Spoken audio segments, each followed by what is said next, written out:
Hey, good morning, gratitude and movers. Welcome to week 2, day 3 of our gratitude and move challenge. So, I hope by now you've been moving, you've been gratituding, you've really kind of sunk into what we're doing here and why we're doing it. So, I'm making this video obviously right after my workout on Wednesday morning. This isn't pre recorded or anything. And so I would be remiss if I did not make a comment on last night's election. I will say my comment probably isn't what you want to hear, especially if you are someone who is not happy with what transpired overnight last night. But I will tell you, as sucky as you may feel, or I may feel, or whatever, it is most important that this morning we be the people of gratitude.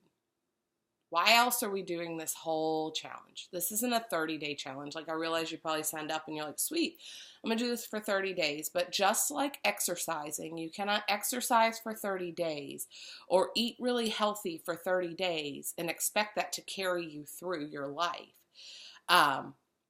If you do, you really, we need to have a personal chat. But it's the same with gratitude. You just can't come into this group and expect to really plug into gratitude for 30 days or 21 days or however long this challenge, I think it's 21. And just expect that to carry you through the rest of your life. You have to put it in practice. Just like exercise, it has to be consistent. And it has to be in the moments where you really don't want to. The workouts that make or break you are the ones that you do even though you didn't want to. The times when you resisted the temptation and you said, no, thank you to junk or that third helping or whatever, those are the ones that define whether or not you live a healthy life, not your sporadic clean meals, not your sporadic working out.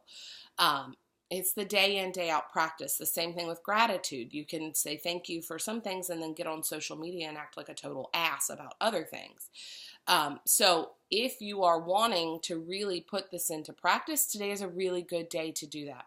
If you want to think back to the gratitude exercise that we did where we picked a moment, a time when things did not feel good,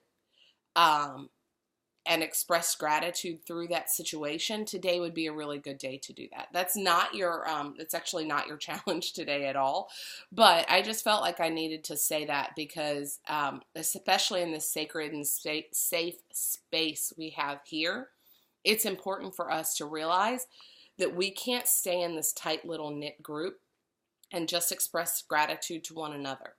And we can't just live here. As much as that's fun and you feel safe here and you feel protected in this space, it's nothing until it transfers into your outside of this realm life.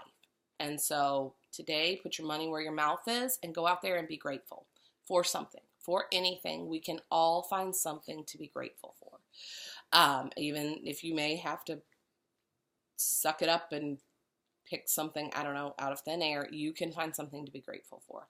Okay, so now on to our actual challenge after I spent 3 minutes talking about that. Your actual challenge today is a cooking challenge. So today you are going to cook something for someone. It can be your spouse, it can be your neighbor, it can be your child, it can be someone you don't know. And during the entire cooking process, I want you to be very intentional as you're cooking to think about that person. It doesn't, you can pray for that person if you are the praying kind. You can just meditate on them. It helps if you have a picture propped up of that person, if you have one. That way you can kind of look at it and make that visual connection. Adults are very visual learners, and so it's important sometimes to bring that image to the forefront of your mind as you're doing it, so you can prop that picture up in your kitchen as you're cooking. I will say I can already hear the choruses, but I don't like to cook. I'm not good at it. It actually is way more important that you do this challenge, even more so, I think, than other people, because you are actually intentionally trying to do something for someone else. Even though it's not what you love to do. It's easy to do stuff we love to do, but it's harder to do stuff we don't like to do. That sounds very elementary, but it's the truth. So, that is your challenge today. I want you to post a picture in the comments of what you cook, or just tell us a story about who you're cooking, why you're cooking, what you're cooking, kind of thing.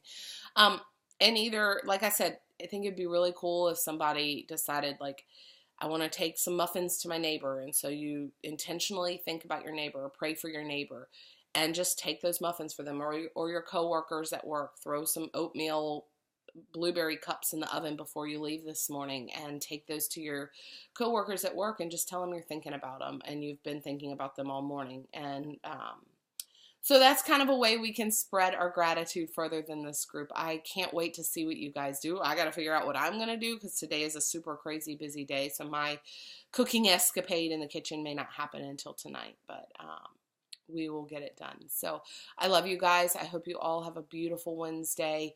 Remember, the sun came up this morning, so there's something to be grateful for. Have a great day.